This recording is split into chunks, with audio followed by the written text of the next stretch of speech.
Hello everyone, so welcome to our channel Techavro. So today I'm gonna show you how you can remove your Facebook account from your Instagram account. So first of all, you have to go to Instagram account, tap on your profile and then tap the three button and then tap settings and then tap account, and then from here you have to tap sharing to other apps. So tap sharing to other apps and tap Facebook, and from here you have to tap account center, which is bottom middle.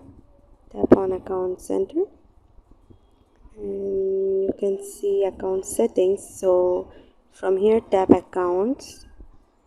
Okay, so from here you can remove your Facebook account and Instagram account as well. So thanks for watching. This is for all. So don't forget to subscribe to our channel and hit the bell icon button. Bye bye.